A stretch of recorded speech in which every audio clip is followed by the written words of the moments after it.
Bonjour à tous, j'espère que vous allez bien. Aujourd'hui on se retrouve pour parler de deux super papas et de leurs super fistons. Bienvenue sur le Camp Comics, aujourd'hui on parle de Superman Rebirth tome 2 au nom du père et c'est tout de suite dans ce nouvel épisode du Zoom sur.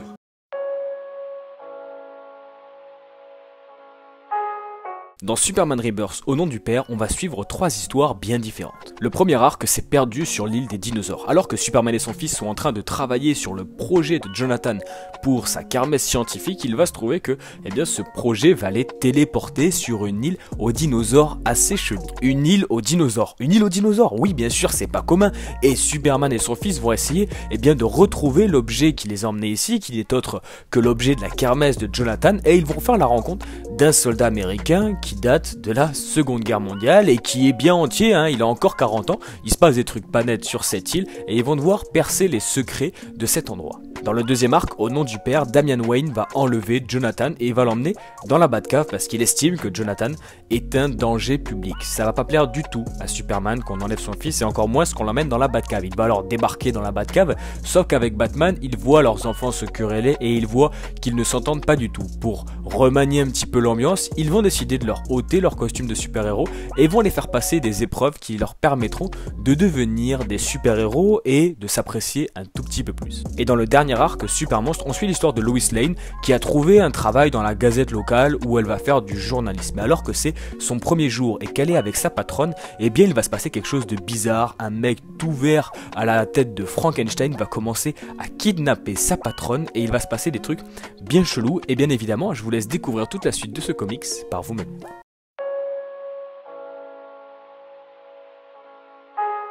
Au scénario, on a Peter J. Tomasi. Peter J. Tomasi, c'est une valeur sûre chez DC. Il avait opéré sur les New 52 de Batman et Robin, qui est clairement à mes yeux une excellente série, voire une des meilleures des New 52. Et ce Superman, pour moi, ne déroge pas à la règle. Avec Batman et Robin dans les New 52, Peter J. Tomasi a eu l'occasion d'écrire une relation père-fils entre Batman et Damian Wayne bien évidemment. Une relation en plus père-fils assez mouvementée parce que Damian Wayne et Jonathan Smith, c'est pas clairement le même délire. Du coup, le voir officier sur Superman et sur son fils Jonathan, je trouve ça vraiment intéressant parce qu'on est sur la relation opposé en fait à Batman et Damian. C'est clairement le but, De toute façon, on a la part de lune et la part de soleil qui est Superman. Et du coup, il fallait bien qu'à un moment donné, les deux se retrouvent pour, coacher leurs enfants tout simplement à leur manière et leur apprendre à vivre ensemble. Parce que Superman et Batman, ils n'ont pas tant de points communs que ça. Et leurs enfants sont tous les deux des super-héros en devenir, même s'ils ont encore moins de points communs.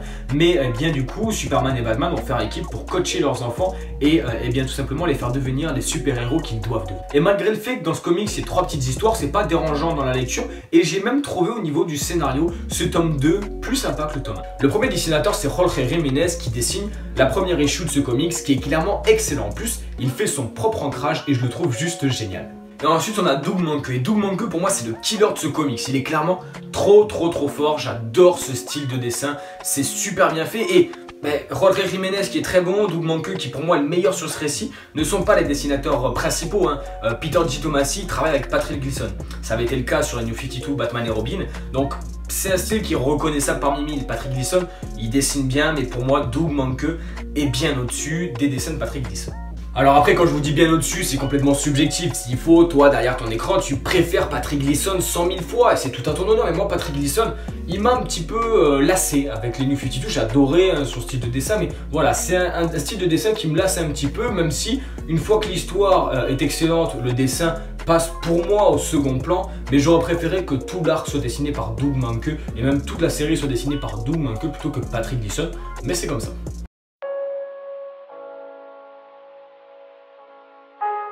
La première chose que j'ai adoré, c'est la dualité entre Superman et Batman, comme on l'a dit, qui est également présente chez les deux minots, chez Jonathan et chez Damian. Et Damian Wayne, j'ai toujours adoré ce personnage. C'est clairement un personnage coup de cœur, j'ai toujours apprécié ce Robin.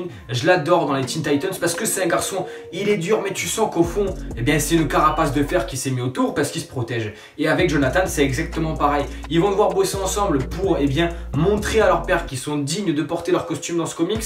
Et Damian, il bosse en solitaire, mais au fond, tu sens qu'il a envie de se faire des potes, mais qu'il a juste pas l'habitude. En même temps, quand tu es coaché par Ra's al Ghul et des assassins, généralement, ton enfance, elle est un petit peu détruite. Mais bon, J'adore également Jonathan, le fils du nouveau Superman, qui est super intéressant. Et en plus, je trouve que DC a été excellent sur une chose, c'est sur l'introduction de ce personnage. Dans le Zoom sur consacré au tome 1, j'en avais pas parlé. Et du coup, je me suis dit que c'était l'occasion d'en parler un petit peu. Je trouve que DC a fait un très bon travail au niveau de l'introduction de ce personnage. Là où il y a pas mal de personnages chez Marvel, je pense par exemple à la nouvelle Venom que vous voyez actuellement dans les Marvel Legacy, qui était présente en fait et qui est devenue une Venom dans la série. C'était Venom, c'était le flic de l'espace dont on avait parlé dans les coins kiosques. Le personnage, il arrive un petit peu comme un cheveu sur la soupe, tu sais pas d'où il arrive, bam, il y a un symbiote, elle fait l'affaire, on lui colle le symbiote, nouveau personnage, emballé, pesé, c'est vendu. Là d'ici, ils ont eu l'intelligence de nous créer un nouveau super-héros, de nous créer un nouveau personnage, mais de l'amener comme il faut. Ils se sont dit, ok, il y a le Superman qu'ils connaissent de la New 52 qui va mourir, du coup, bon, mais bien évidemment, quelle que soit la raison, on peut pas faire un univers DC Comics sans Superman. Du coup, on fait venir un Superman d'une terre parallèle. Il est marié avec Lois Lane. Et Lois Lane est enceinte et elle va accoucher du fiston de Superman, Jonathan. Là c'est bien fait, là ça a un sens, là ça a un intérêt, là ça a une histoire et ça raconte quelque chose. Et pour le coup, ça m'aide énormément, cette cohérence éditoriale, cette cohérence de choix m'aide énormément à apprécier un personnage. Après, le personnage on l'aime ou on l'aime pas, mais ce qui est sûr, c'est qu'il n'arrive pas de nulle part. Et ça, c'est quelque chose d'excellent. Et c'est normal que Jonathan, il ait l'air un petit peu plus innocent que les Damian Wayne. Comme je vous l'ai dit, Damian Wayne, il a été coaché par la Ligue des Assassins. Le mec, son grand-père, c'est Ra's al Ghul, son père, c'est Batman. Bon, voilà, tu commences pas ta vie normalement. Et il fallait qu'il y ait, comme Batman et Superman, le jour et la nuit. Le jour, c'est Jonathan. Et Jonathan, il est innocent, il apprend à contrôler ses pouvoirs. Il se découvre tous les jours, il a des nouveaux pouvoirs tous les jours. Le mec, il éternue, ça te fait un mur de glace. C'est véridique.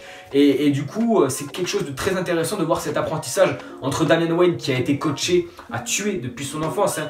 Le minot, depuis qu'il est né, sa tétine, c'est une dague, quoi. Alors que Jonathan Kane, il est beaucoup plus innocent. Son père a vraiment travaillé pour qu'il soit dans la norme et qu'il aille à l'école, qu'il se fasse des amis et qu'il garde ses super pouvoirs secrets, là où Damian Wayne est beaucoup plus sombre, comme l'est son père, et c'est quelque chose de très intéressant sur ces deux personnages. Après, outre la partie où Damian et Jonathan vont devoir faire équipe, comme je vous l'ai dit dans la présentation de ce comics, le premier arc du comics, il n'est pas consacré à ce duo, il est consacré tout simplement à un objet que travaille Jonathan pour sa kermesse scientifique de l'école, et c'est clairement l'arc le plus important, je pense, du comics, qui emmènera sur le tome 3, mais ça, on en parlera dès que je l'aurai lu. Et un autre point que j'ai particulièrement apprécié dans ce comic, c'est Superman, ce nouveau Superman qui est assez différent à l'ancien. Et on voit quelque chose qui me plaît de plus en plus chez DC, qui est vraiment un gros coup de cœur ces temps-ci, parce que j'ai l'impression que DC devient de plus en plus proche de la vie intime du super-héros. Avant, j'étais le premier à vous dire, et puis c'est un fait, que Marvel se rapproche et est plus dans la vie privée du super-héros. On suit autant Peter Parker que Spider-Man en fait quand on lit un comics Marvel, et c'est souvent ça, et c'est ça que j'apprécie beaucoup, c'est de voir le côté personnel et l'appréhension qu'a le super-héros par rapport à ses super pouvoirs. Et là, pour vous donner un petit peu le topo de la première issue, Superman, il fait son boulot de Superman, il va aider la Justice League à droite à gauche, etc. Et ensuite, eh ben, il lâche sa cape et puis il dit, ben, allez, je vais vous emmener à la foire. C'est con, hein, c'est un tout petit détail, mais c'est quelque chose qui, on voit la soirée qu'ils vont passer à la foire, on voit une soirée normale, et on voit plus la vie de Superman, on voit la vie familiale qu'il a en tant que père et en tant que mari, et c'est quelque chose qui est super intéressant parce qu'on rentre dans sa vie intime là où DC le faisait moins, j'ai l'impression. Avant, il y avait des récits qui le faisaient, il y avait des récits comme je pense à Crise d'identité, qui est un des meilleurs récits que j'ai lu clairement chez DC Comics, voire celui que je préfère, qui est un récit qui rentre complètement dans l'intimité des personnages, et là j'ai l'impression que plus ça va, plus on rentre dans leur intimité. Batman, depuis qu'il y a Damian Wayne, c'est le cas, Superman avec son enfant, c'est le cas, et c'est vachement intéressant, et c'est quelque chose qui fait encore une fois que je m'accroche plus au récit et à ce que je suis en train de lire. Enfin bref, vous l'avez compris, ce comics est un énorme coup de cœur, comme l'a été le tome 1 et comme je l'espère le sera le tome 3 et la suite. Urban Comics, bon, vous connaissez, c'est édité par Urban Comics, maison d'édition qui fait toujours un travail juste somptueux, et je peux vous montrer quelques planches, même si vous les avez vues.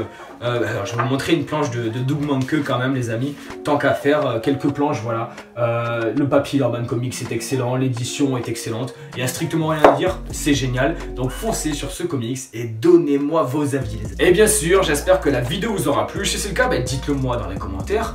Si vous l'avez pas lu, allez lire le comics, dites-le moi dans les commentaires. Si vous l'avez lu, dites-le moi dans les commentaires. Mais surtout, portez-vous tous très bien. On se retrouve très vite pour de nouvelles vidéos. Ciao à tout le monde.